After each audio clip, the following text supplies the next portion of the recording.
she hasn't never said that to me. Oh, okay. Hey, everybody, we're live. Welcome to Tuesday. And we're back here. Hopefully, we'll get through more than a couple of verses like we did last week. And but we're on those touchy-feely, people get mad at scriptures here. We're in Colossians chapter 3. Hope everybody's doing well. And if you're on live with me right now, make sure and make comments and things like that, like, subscribe, whatever, so that we get the algorithms going. If you stop by later, we ask you to do the same thing. Good morning, everybody. Good to see the comments coming in. We're on Colossians chapter 3, verse 17. And actually, well, we'll just go ahead and start at 17. We did that last one, but it's a short one. Whatsoever you do in word or deed, do all in the name of the Lord Jesus, giving thanks to God and the Father by him. How do you think that would actually look in real life? That if I did things, I was in word, I'm talking to somebody, or in deed, I'm doing something, I'm doing it in the name of the Lord Jesus, giving thanks to God and the Father by him. How do you think that would actually work out?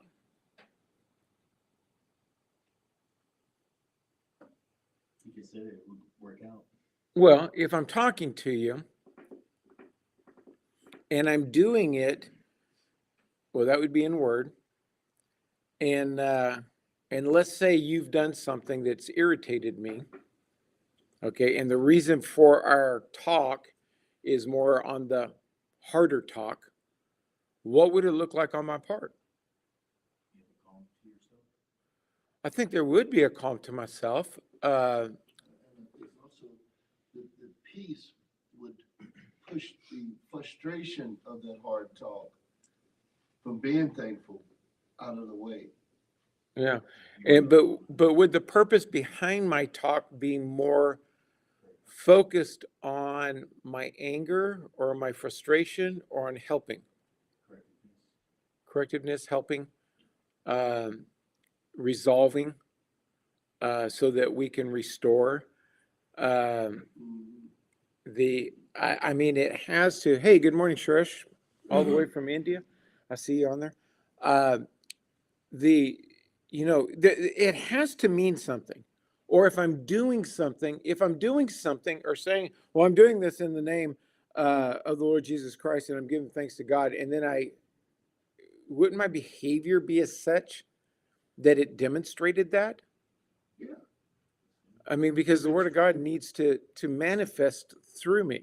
If it's done truthfully. So, yeah, and truthfully would have to be another one, not manipulatively, not trying to get you.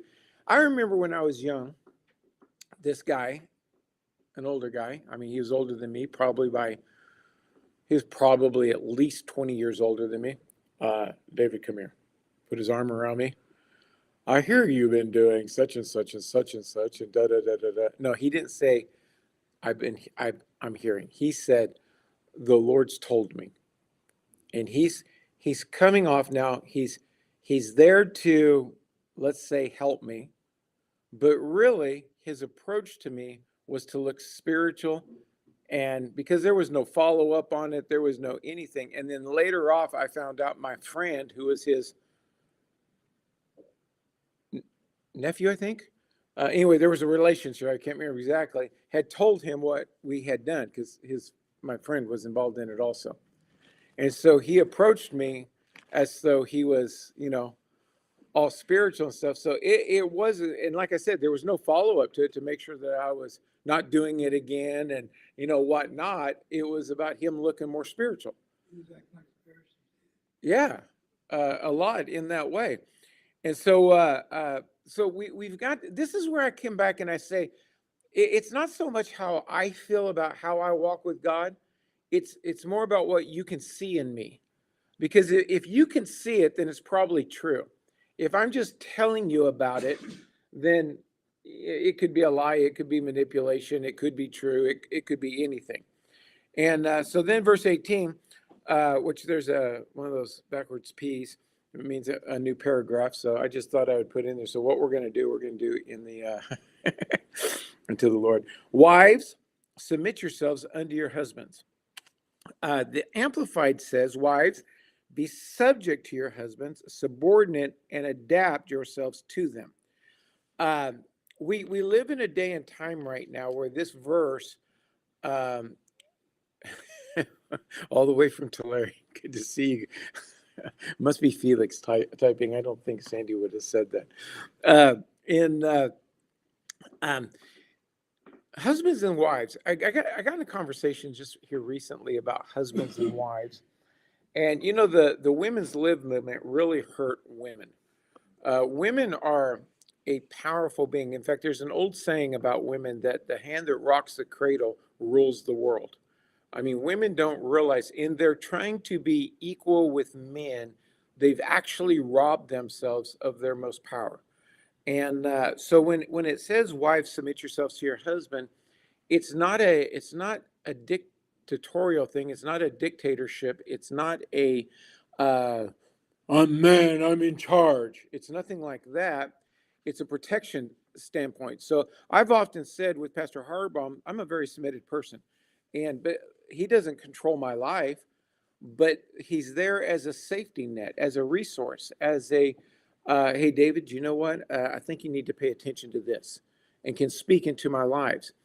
A husband and wife, it is a partnership, but in most marriages, husbands and wives are not on the same page of where they're going. So what I've said many times on people getting married is you can like their personality, you can find them attractive, but if you're not going the same way, you're in for trouble. And that's where the breakdowns comes. It's also within the church when the church is not going the same way, because every church probably has that person in it. They're trying to be something within the church. They won't align themselves with the vision. They don't come in unity because they're too spiritual for it. They know what they're doing. And so when it says here, in fact, let me read it. I don't remember if I did or not. Out of the Amplified. Wives, be subject to your husbands, subordinate, and adapt yourselves to them. But now here's an interesting statement. As it is fit in the Lord. So our Amplified says, as is right and fitting in your proper duty in the Lord. So I've forgotten about those last 6 words, as it is fit in the Lord. What if a woman is married to a non-believing spouse? Now there's verses in the Bible that says if she walks right, she can affect and bring salvation to him. But now it's like, what if my husband doesn't want to XYZ that's in the Bible? Well, it says, as it is fit unto the Lord. You know, we are all supposed to obey the laws of the land as long as they do not violate the Lord's law. We're supposed to live our lives unto God in all areas. So in a marriage, some husbands think they are supposed to rule over their wives. They think they own their wives. That's the element of, we'll get down to the men here in a second, but that's the element of a man being the leader of the household. It's not a ruling position. But that goes for the woman also. In today's women's lib movement and we're equal, we're this, they try to rule.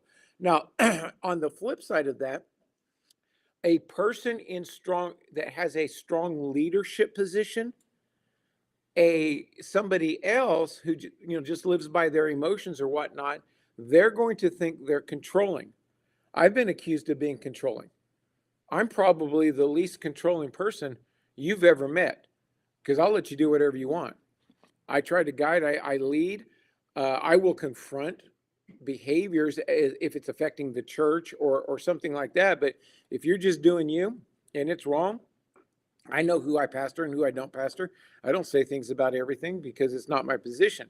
But people view, because I have a strong leadership, I have a type A personality, they will view me as controlling. Well, what it is they typically don't have a strong confidence in who they are, and they want to try and control the situation. I tell you what, we live in a world right now it's just a mess. People don't understand who they are. They don't understand how things work. Everybody, like probably in the 90% of people, live their life on an emotional basis of how it feels. And you go in the army, and I tell you what, they expect you to stand to attention to somebody in a higher position. Are they doing that to inflict you're an inferior person, or to teach you and train you that if you're on the battlefield and you hear that commander snap an order, that you'll do it because he's looking out for your safety?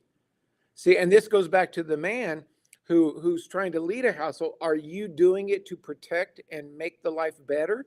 See, but when people look at it, men or women, and they're looking at it from, well, she doesn't submit to me, she's not, this or that. Okay, is it because you just want to be somebody and be controlling? Or are you trying to do what's good for the family? The woman, you can't tell me what to do. Well, probably in a sense that's right, because you've got a right to do whatever you want to do, but you're not going to make the family work. You're not going to make the household of faith work. And so, as it is fit unto the Lord, it's not. We can read other verses about masters, do right by your slaves, or translation into modern, employers, do right by your employees. Employees, do right by your employers. Everybody today, they don't care about that unless they're, over 55 or something, and they're from the old school, that they understand their place as an employee and the employer understands their place as an employer. But husband, love your wives and be not bitter against them. So go ahead. No question. So what happens in households where the women are actually domineering? It doesn't work. You're going to walk into trouble, and that's where men and women have to find their place. Now, a woman's place is to, say like manage the house, for lack of a better word. So there's elements that she has responsibilities, and if she does it well, she'll build her house. She will build her man. One of the things that I think that's very interesting is so many women emasculate their husbands because they want to try to control it, and they don't understand how they could make their husbands far more successful by being a true woman of God. And that's why I said women are really screwed up these days, because they don't understand the power of their womanhood. They turn, in fact, of Sarah. In fact, what was the definition of Sarai's name? Contentious. So Abraham, Sarah had contention with her, and look how, now I'm not saying it's Sarah's fault, but there's two of them, but she's the one who came up with the idea. Why don't you take Hagar, my handmaid, and go do it? Okay, so could have Abraham gotten there faster if Sarah had, which would mean Sarah would have gotten there faster if Sarah would have made her man. Who is it? There's somebody. Why did Sarah call Abraham Lord? Because it would be Lord with a lowercase L. She wasn't calling him God. She was calling him Lord over the household. But her behavior contradicted that on occasions, and so some husbands think they're real. Some husbands don't trust their wives due to Eve's deception. I don't know if it's due to Eve's deception, but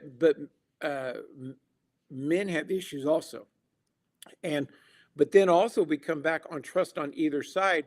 Why don't we trust our spouse? It could be by experience. So if you have a spouse that in their attitude, they are the center of the universe. They judge everything, and this can go for men or women. They judge everything that goes on around them by how it's affecting them. They have no, this is I talk about it a lot. This is a big issue with Americans right now. Most Americans live their lives without purpose. They live it based on events that are going on. We were talking about the other day about jobs. It was in the helping of other people, and the other people had to deal with some things because the employees they had a job, they didn't have a purpose. So they made decisions that was comfortable to them. who was it? I don't know if Tammy's on here or not. There's a preacher that I think it's Dr. Barkley, that Miss Vicky, or he says, Miss Vicky made me who I am. In his leadership over so many people, hundreds of full-time ministers, thousands of people, but Vicky made him what he became. This is what most women don't understand: is you are man makers. And if your man has like failure issues, they're not achieving, they're not getting to the purpose of where they should be. You can't just blame it on the things that the man's doing, because if you understand what God has empowered you with, you will, in fact, even in the garden, you see it. Adam was with Eve when she ate of the tree, and he ate of it because of her. Women do not understand, or many women do not understand how much power they have in the success of the man that they're with. Now, this takes purpose. If I can interject something too with that, what I've noticed in a lot of women is what she has physically, which is what the devil has promoted. She used that to dominate the man. Absolutely. And, it's not so much true today, but you go back a few decades where women stayed at home and men worked. So men were the breadwinners. They would try to control the women by keeping money from them and control them with money, just whereas a woman will try to control a man with sex or the lack thereof. Leandra says, I used to be like that, wanted to be treated as equal and thought I could lead, but I was wrong and caused more strife in my marriage and home, trying to be his equal or more. I'm glad you said that, Leandra, because very few women really understand that. Tammy, Miss Vicky, that's Dr. Barkley's wife, wrote the mini book, Man Maker. And so how she helped Dr. Barkley get to where he was at.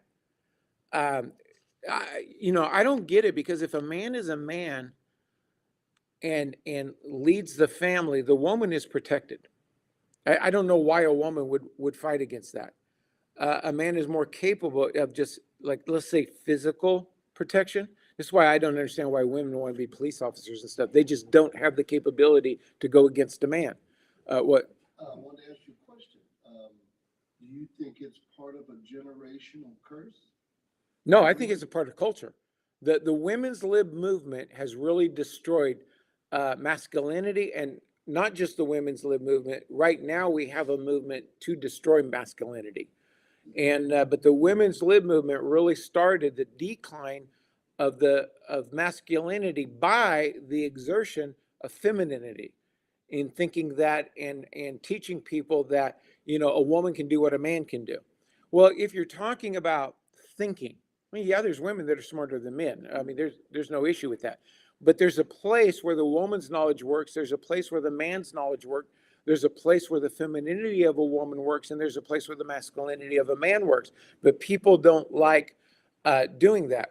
When you say power, are you meaning authority? Yes, authority. Thank you. That's actually a better word. There's an authority structure there. Coming to Christ, this is Leandra again, and learning the way God intended marriage to be. I love being his helper and building him up.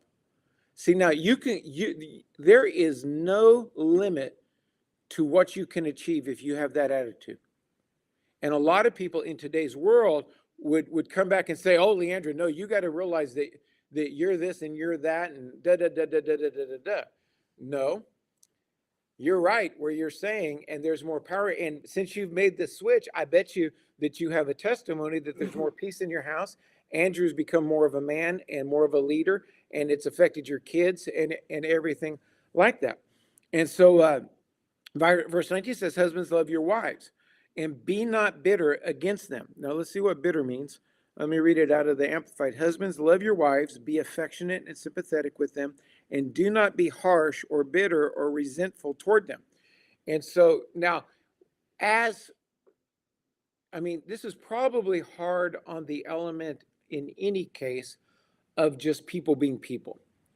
But it's really hard when people they're motivated by what they want and they're not motivated by purpose.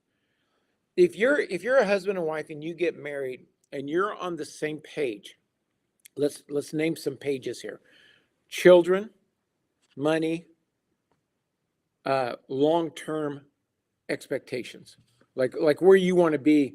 Like, let's say you're getting married in your 20s, and let's say you want to be someplace when you're in your 60s, as far as having, as far as what you want to do together in your retirement, how much money you need so that you can do that, blah, blah, blah, blah, blah. So now we have a purpose when we get married. One of them is kids. Okay, so there's an agreement of how many kids. All right, let's raise up 2. Let's raise up 3. Let's raise up 5. Now, Tammy comes from a house where there's a total of 5 kids. I come from a house where there's a total of 2 kids, and me and my sister were never close. So the sibling thing never really clicked with me. Tammy and her siblings were close. They did things together and stuff like that. So when we got married, and then when I was 12, 13, I would rather hang around adults than I would 12 and 13-year-olds. I was always more mature than my age. And which is not a positive thing because I missed out on stuff and viewed things wrong. But I'm just saying, I always enjoyed being around adults a lot more than I enjoyed being around kids. So now, so we ended up having 2, Tiffany and Marissa, that have just been a total blessing. But I've said before, and Tammy wants to knock me upside the head, I wish we would have had 5, because the experience that I had, which I could not see from before. I didn't want kids. It took us 3 years, I think, before I decided, okay, we'll have kids. I guess we're getting older, and if we're going to do this, we need to do it now. But it wasn't a want to on my side. Now, when Tiffany was born, she changed my life. And, and all of a sudden I was engaged because she was just, just such a wonderful child to raise up. But we were not on the same page, and Tammy was very submissive in this. She said, okay, we'll have 2. And even though she wanted more than 2. And so what would have happened if we were on the same page? It probably would have changed. Now, one thing we were on the same page is how to raise them. And we had a purpose in raising them. Today, people don't have purposes in raising kids. They stick electronics in front of them to keep them entertained so they don't have to deal with them.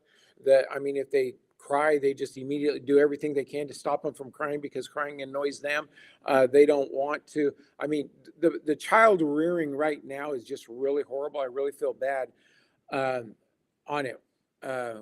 I don't know. It didn't come up on my screen that we lost the screen. It might have just streamed. It might have been you. So the next verse says, children, obey your parents. Well, do people teach their children? Do they raise them in the way that they should go? Well, no.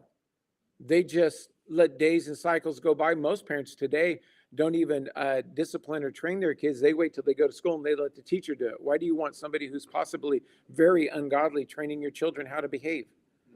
Why don't you discipline? When I was young, way back in the 1960s, my parents taught us how to sit and behave in church. Wow, what a concept. We didn't have, like we do now, where we dismiss the kids to go into children's ministry. We sat through the whole thing. They taught us how to behave. Nobody teaches kids that. Well, they can't do that. Oh, you hear these parents, oh, you just don't know how hard it is to get ready. I've got a child. It's like you're not working because now you got this family leave thing that you can stay home and, be a flake. You're not working and you still can't get to church on time and you're consumed because you have one child. Yeah, well, we both worked full time and we still trained our child and we had control of our day. So, but we were on the same plane, except for the number of kids. We were on the same plane of it's our responsibility to train them how to be responsible, how to make decisions that are right on money. Dave Ramsey talks about this all the time, that you have a nerd and you have a free spirit. And they celebrate that fact. Well, this is just the way I am. You're spending all of our money, says the nerd. well, why can't we enjoy anything?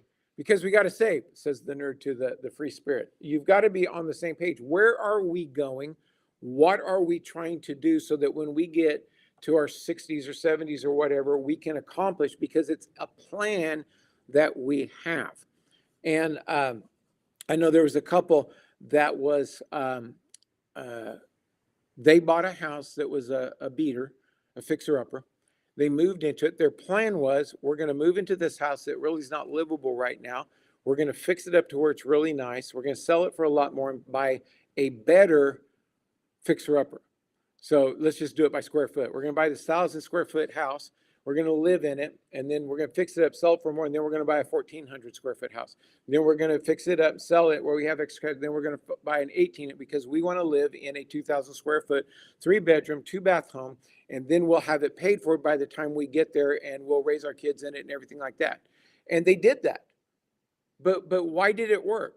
Because they had a plan that both of them were on. Now, most people, and I don't remember us really talking about our plan, we're just in love, and everything is going to be so happy and everything like that. But if you don't have the same purpose, you're going to have major struggles. And what I see, marriage counseling right now, based on the Bible, I was raised to sit through the whole service, and I taught my kids to do the same. And we should do the same. And we should train them on how they should act and behave. My goal, my objective, and the way I said it was, I've got 18 years to set their sails. And what I meant by that is the sails was going to catch the wind and take them places, and they had to know how to set their sails. What I meant by that was I need to teach them how to make decisions. And my whole goal was, how do you navigate this thing to make the correct decision? How do you look at it, not have an emotional response, and be able to make a decision that's going to take you where you want to go? And people that talk to my daughters, that they say to us very frequently, "Man, your daughters are so smart." Neither one of them has a degree, because a degree doesn't make you smart. A degree educates you. And some of the dumbest people I've ever met have degrees. But my goal was, do they know how? And in the employment fields that they've been in, they've had people with degrees come to ask them, how do we do this? Because they had the ability to think through the situation, look at it, and come up with conclusions about it. Now, Peter's sitting here. You got to work with Tiffany more closely in the last 6-8 months and got to know her better. Isn't that true? Mhm. How does she handle herself? Very well. I mean, does she know how to approach things? Yeah. I mean, it's proud daddy time when I'm sitting around either Tiffany or Marissa, and I hear them start taking charge of a conversation, explaining what, and I'm just like, that's my girls. They know what they're doing, and so children, obey your parents in all things, for this is well pleasing unto the Lord. I wanted to Oh, say okay. something. Do you think 20 ties into 18? Yeah, I think they all tie in. If 18, 19, and 20 work, you're going to have a very happy family. And one of the things that I said that, Tammy and I were on the same page. When our kids were little, we parented them. Today, you find people, they want to be their best friend. They want to be a friend to their child. And now they've got their 50-year-old living in their basement, in their house, not doing anything, or,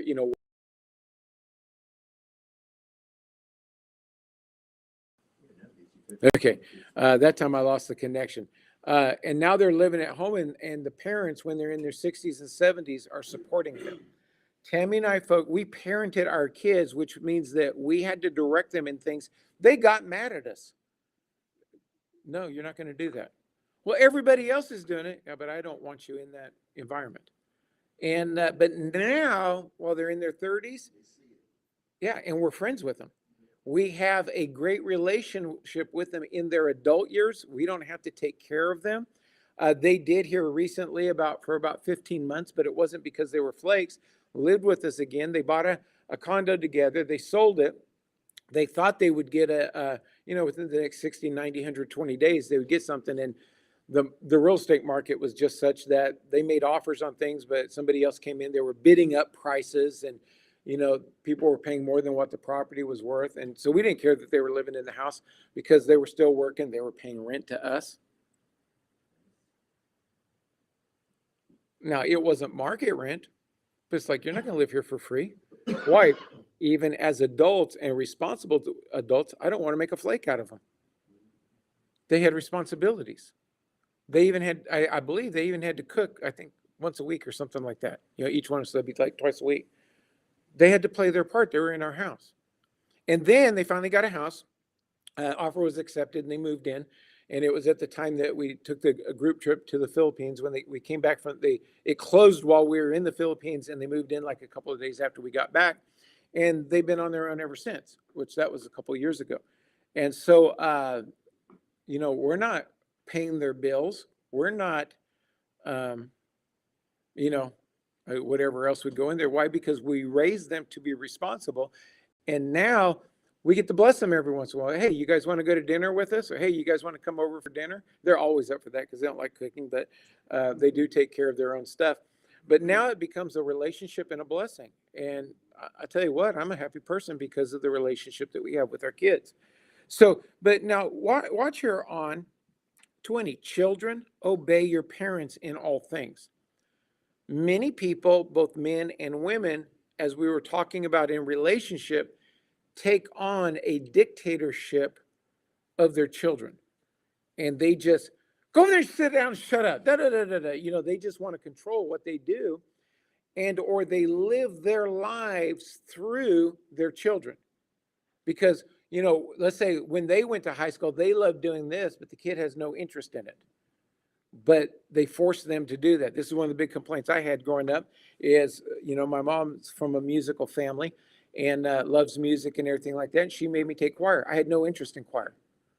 And finally, when I got an F in choir or a D- or something like that, she didn't make me take it anymore. And basically, I didn't want to take it. I was made to take it. And it's like, I don't have the same love for music as what you have. But she wanted me to. And, it's not that the want to was right or wrong. It was just her want to, not my want to, in learning the child and helping to get the child to where they're going. So basically, like I just went in there and sat. I didn't sing. I didn't do anything. And Mr. Clifton, I think was his name, would come up and ask me to do something. I said, no, I'm not doing it. So I took an F. I don't want to do it. And so, and they are humble, not boastful. This is Tammy talking about our girls, of their accomplishments, which speaks to their characters. Absolutely. And your girls are definitely not flakes. They're special operations soldiers. Yeah, absolutely. How do we bridge the generation gap? That's actually a good question. Now, I can you further define, Shurish, how you define the generation gap so I know exactly where you're coming from? And then I'll answer it. Because in my mind, I know every generation is different, but there are things that work in life and there are things that don't work. And it really doesn't matter what your generation is doing. There are things that works and there are things that don't work. So let's say you're raising a child. Let's say a child was born in the 50s here in the United States. And so that they're like a teenager in the 60s. Well, the 60s was a very drug time in the United States. And the parents were probably born like in the 40s, and they didn't have that. So there was a generation gap between the two. And so what should a parent do in that scenario? Train your children and teach them how drugs are wrong. It doesn't matter if everybody's doing it. It was the free love communal. What do they call that when everybody lives together and commune? Yeah. And yeah, same thing, just a different tense or something like that on it. And train them and teach them that this is not going to lead to a good outcome. We live in a day and age right now where electronics are ruining people. People don't know how to communicate. Kids don't know how to communicate. And parents just shove electronics in front of their kids, make them talk, make them learn how to entertain themselves so they don't just become isolated in this. What is the big problem in this? Why does it not work now? Because parents do the exact same thing. They see their parents sitting on the phone, on the electronics all the time. And I understand that electronic plays a part in this, but you better have not demonstrate that you've always got to have an electronic, in front of you in order to make your life work. So if I didn't answer that, this is how I do it, is look to, there's principles laid out in the Bible that work. Teach the principles that work, no matter what your generation is doing.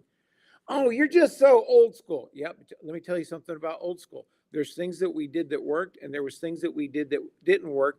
I'm trying to help you see and understand the things that don't work. Yeah, make them go outside and play. Absolutely. I 100% agree with that. They need vitamin D. They need movement. Teach them that it is enjoyable to go outside, that there's things to do, there's things to have fun, there's things to get engaged with. Fathers, provoke not your children to anger. How do you provoke your child to anger? Being too harsh with them. You're really trying to exact what you want instead of where they're at. Maybe they have a different personality in you. How do you help them get to success in who they are? Now, I don't believe in all this woke stuff and just letting somebody, well, they don't want to. Who cares whether you want to or not? I remember my dad making me do something one time. And it's like, I don't want to do that. He says, David, you're going to need to know how to do this because there's going to come a day when this is, you're going to have to deal with this. And I want to teach you how to deal with it. I said, well, if there's going to come right now, I'm going to do it and I don't have to do it. And if there's going to come a day where I'm going to have to do it, why don't I just learn it then? And then if it never shows up, I don't have to waste my time doing it because I don't want to do it. And he had the wise words of, yeah, it doesn't work that way. You're going to do it. So he made me do what I didn't want to do, but he explained to me why. Now, that didn't change the dynamic of making me want to do it, but I understood at least why he was making me do it and what I was supposed to learn from it. Generation gaps. This is Tammy. Generation gaps only exist if it's promoted. Well, that's absolutely true. 100% agree with that. The younger generation should see the older generation. In fact, let me put this up there. I don't know if people can see it. I'll put it up there. Okay, so here it is. Generation gaps only exist if it's promoted. And right now, there's a lot of things being promoted in culture that will not work. But yet, because of the promotional element of it, people think it will work. The younger generation should see the older generation live by example, and in turn, most will respect and look up to those who are older, especially if you add explanation to it. Instead of shoving in electronics, instead of allowing your kids to watch TV for 15 hours a day, instead of allowing your kids just to lay around and do nothing, you're busy. You're not living on Instagram, Facebook, Snapchat, whatever else ones are out there now. And they see you and they want, hey, all my friends are on whatever the big social media is. Why can't I? And you explain to them why. You explain the damages that it's doing to people. I don't want you to grow up and not be able to communicate, to not have interaction with other people, to have a life that's just solely dictated by electronics. And you put meaning to it where it makes sense, you're going to raise more adult kids. And we have 35-year-olds now that are still, they're 35 going on 14 because they never develop who they are. Providing explanation is necessary. Don't let the kids connect the dots because they're going to connect the wrong dots together. And you want to explain to them why. So children, obey your parents in all things, for this is well pleasing unto the Lord. Teach your children to obey, but also teach them the word of God, that their obeyment is to authority within the realm of the word of God. You hear Christians who are supposed to be leaders, who are supposed to be more mature, get pulled over by a police officer and they give them their mouth. Why don't you go out and get real, lawbreakers, blah, blah, blah, blah, blah. And they got to be mouthy. They don't demonstrate the submission to authority. Police have an authority. Now, if a police officer pulls you over and says, hey, you know what, I got this plan to rob 7-Eleven up the street and I want you to help me on it. No, you don't obey that. That's not going to happen, here, but you're not going to obey that because the instruction of the authority is out of line with the Bible. And so, fathers, provoke not your children to anger, lest they be discouraged. We are to motivate our children to become who God created them to become. We are to motivate them. The reason that the culture is so anti this is because if people would follow these, your boys would grow up to be men, and your women will grow up to be women. Your boys will grow up to be men who are attracted to women, and your girls will grow up to be women attracted to men. And they will have a purpose behind their life of what they want to do. They will desire to procreate. And if you teach them right, they'll marry somebody who's on the same, they can get in alignment on purpose. They find them attractive. They enjoy being around them, but there's a purpose to the marriage. And it's not just free sex. There's a purpose beyond to the marriage. Allowing the younger to make mistakes, because they will, but guiding them and teaching them in authoritative love. Absolutely. This is the other element. People have, even within the church, of allowing people to do things that I knew wouldn't work. Why do you let them do that? How are you ever going to teach them if they don't make a mistake here and there? Let them figure it out. But you guide, in the process. Here's the part it says servants, but we're going to talk about employees. Servants, obey in all things your masters. How good, according to the flesh, how good is your employment record? We were talking about timesheets before we got online. Do you cheat on your timesheet? How well are you employed? Are you there when you're supposed to be there? Or are you about you? Is your timesheet about you? Well, if I just whittle this a little bit here and a little bit there, it'll be more money for me.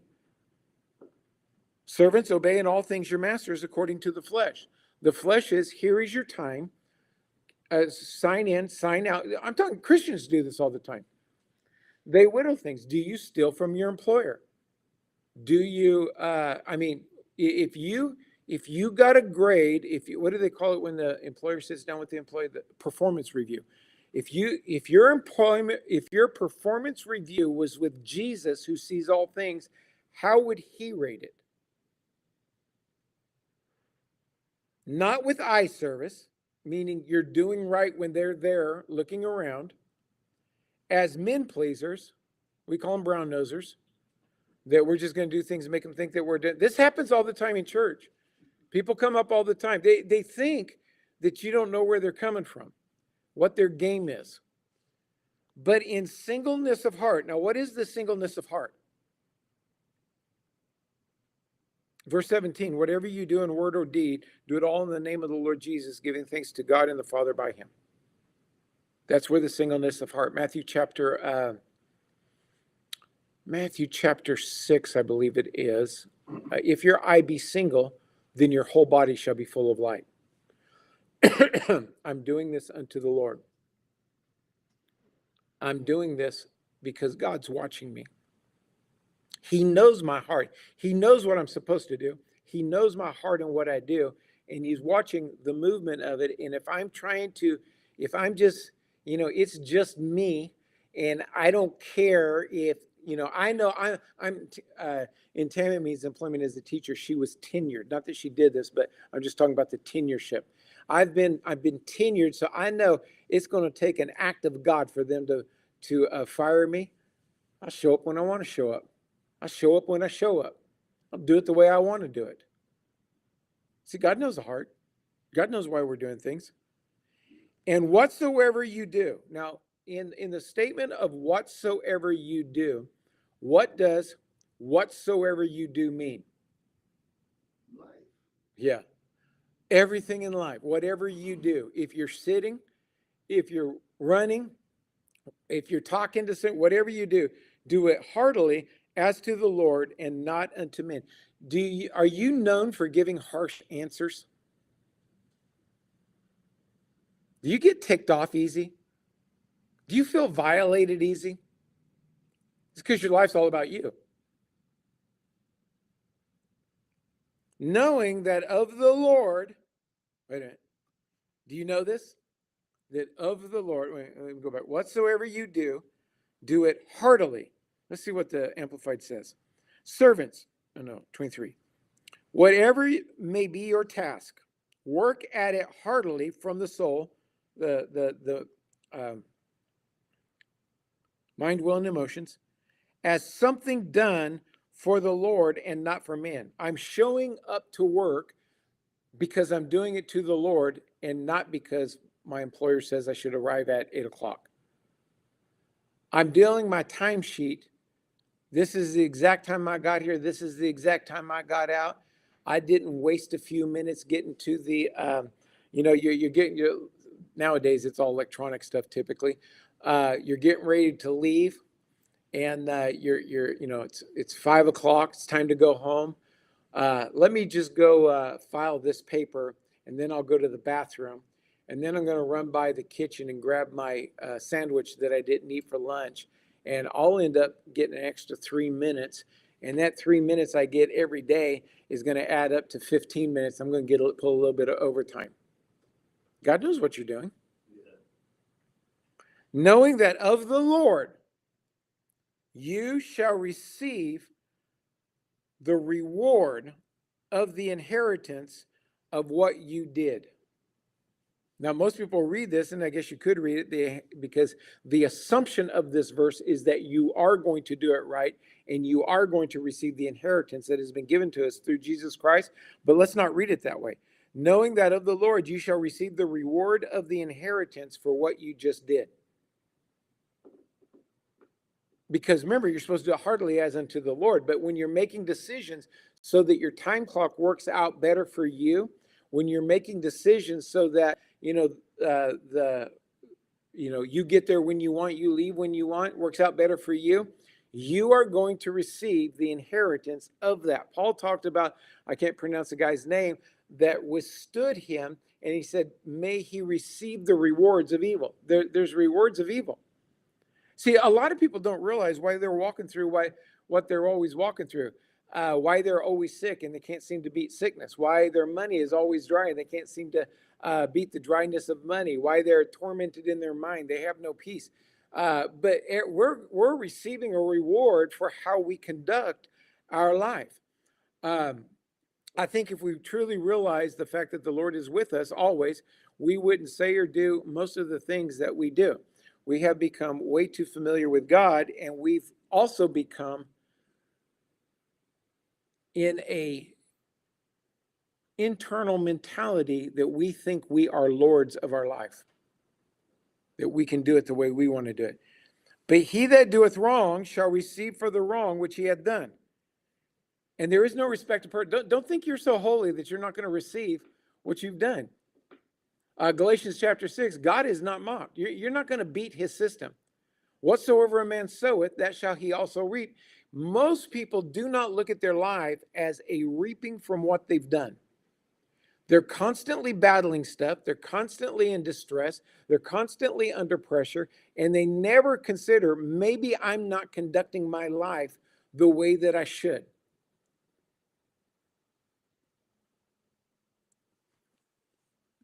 This right here, unfortunately, is too true. We have perfected the seared conscience. And I would throw in there an attribute of the seared conscience is that we judge ourselves by our intentions. Because if I judge myself by my intentions and not by my actions, then I can operate with a clear conscience under the seared conscience. Because I know what I intend. I intend to be faithful. I intend to walk with God. I intend to reveal the love of God. I intend to guide my life. But how come you don't do any of it? Why do you get offended over everything? Why do you view life from the negative perspective instead of from the faith perspective? Why won't you, going back, why won't you submit to your husband? Why won't you love your wife? Why won't you do these things? See, it's what we do. It's not what we say we do. It's not what we think we do. It's what we do. And God is watching our heart as to what we do, the real motive behind why we do it. And we are going to reap based on what we have sowed. I just don't know why they won't love me. I do everything for them. You may do everything for them based on what you want to do for them and totally misunderstand what they need.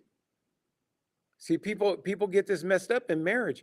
Well, I'm the perfect wife. I'm the perfect husband because I do these things and they just don't respond to me. No, they are responding to you. This is where the language of love book really, I think they really hit it on the nail, is that we typically express love in our language of love. So like one of the languages of love, there's like 6 of them or something like that. One is gifts, one is touching, one is quality time, one is acts of service. Can't remember the other one. And somebody remembers the other one. Gifts. Gifts. So let's say that you're a gift person. Nothing says I love you like bringing home a box of chocolate or a gift or a something that's just a surprise for the day. You get to open it, and that's your, man, nothing says I love you like that. And the other person is, I'll use mine, acts of service, is that doing something for somebody, there's nothing that says I love you than like, hey, let me do that for you. Okay? So then the person that has the acts of service will typically express their love to the gift person by doing something for them. Hey, I took out the trash for you today. So they will actually comment. Oh, they might. I'm commenting to make the story real. I mean, I think that would go to the person. Hey, I just want to let you know I took the trash out for you today. Yeah. Congratulations. Where's my gift? Did you bring me a gift? No, I took the trash out for you. And tomorrow I'm going to vacuum the living room for you. Where's the bow? See, because to the person, it's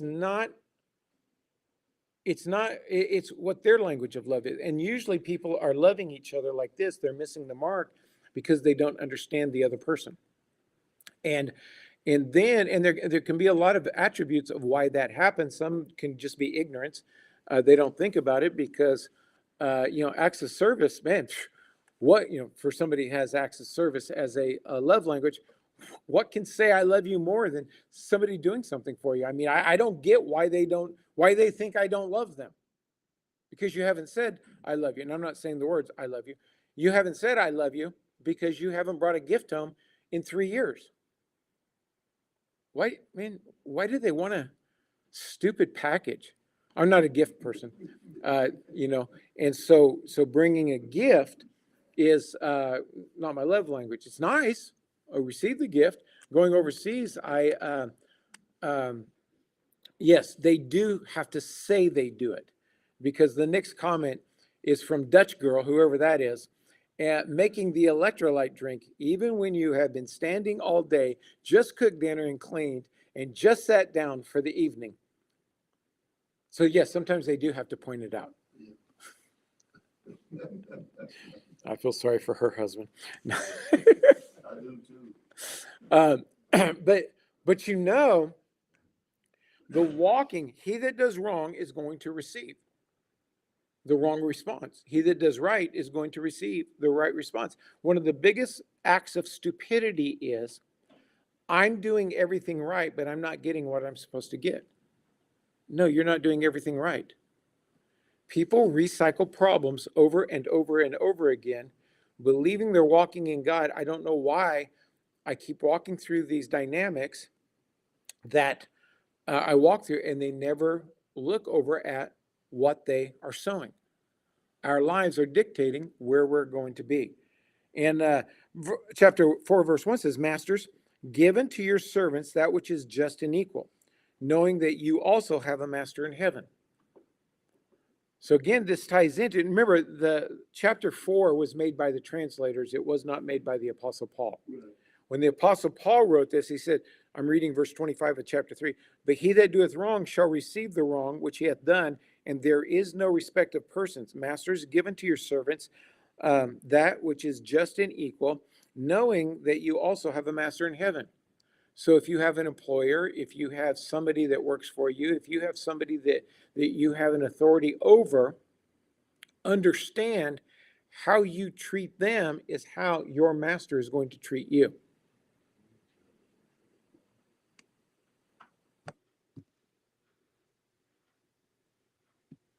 I mean, God set up a system here where we're subject one to another. Do you know how many people don't want to be subject to anybody? They don't want a Lord in their life. There's even people that recognize there is a Lord, God of heaven, but they don't want him to instill or push his opinion on them. So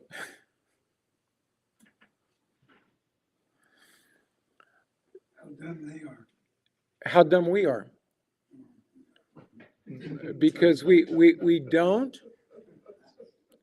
Is God trying to help us or deprive us?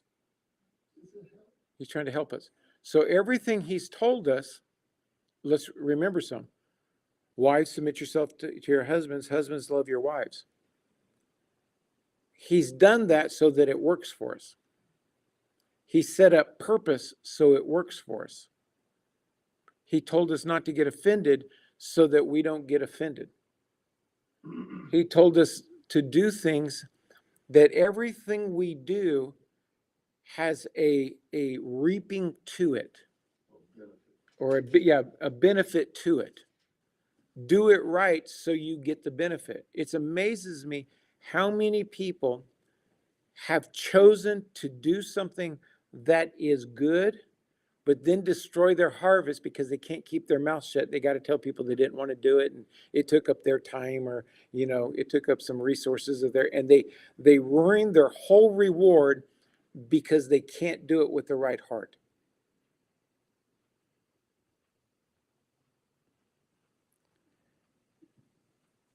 That which is equal and just, knowing that you also have a master. Continue in prayer and watch in the same with thanksgiving. Now, what is in the same mean?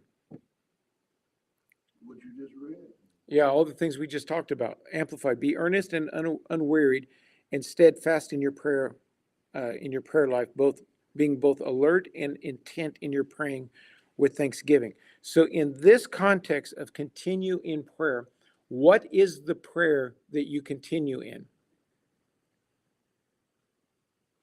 What you just read. Yeah, that you can walk. If you're a wife, being submitted. If you're a husband, to love. If you're a child, to obey. If you're a father, to not provoke. If you're a servant, to obey. If you're a master, give righteously. Whatever you do, you're one of the prayer lives. I didn't take that wrong. I understood it. I tied it into my my message, and that you do that, because do you know how hard it is to live like this? Now, most people give themselves a pass on living unto the Lord because they judge themselves by their intent.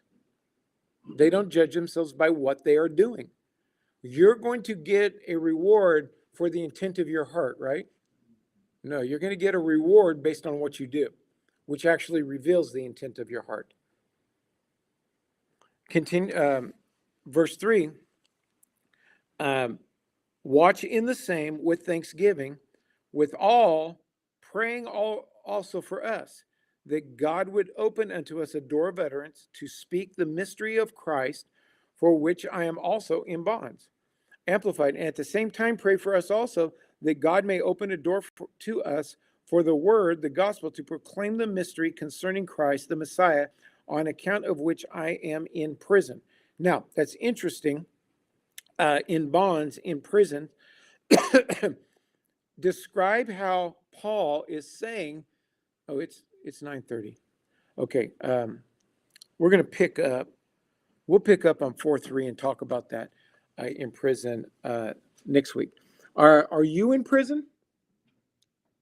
In the prison of confined to doing what God says and not what you think? That's where we should live. Hey, if you live anywhere near Visalia, because I tell you what, somebody took away my thing. Anyway, if you live anywhere near Visalia, California, we invite you to become part of Covenant of Peace International West Coast, where we're empowering families, transforming communities, and equipping people with God's hope. We invite you to join us tomorrow night. We're going to have fellowship dinner, chicken noodle soup made by B, homemade chicken noodle soup. Her chicken noodle soup is mwah. And so you will enjoy that. 6:15 for dinner, 7 o'clock for Bible study, where we're on step 3 of the framework of learning how to share our testimony with people and engaging in evangelism. We're empowering people to do what God has commanded us to do. So we invite you to come out and be a part of that. And we'll see you on Friday for our live stream at 10 o'clock. We'll be live streaming tomorrow also, but I would encourage you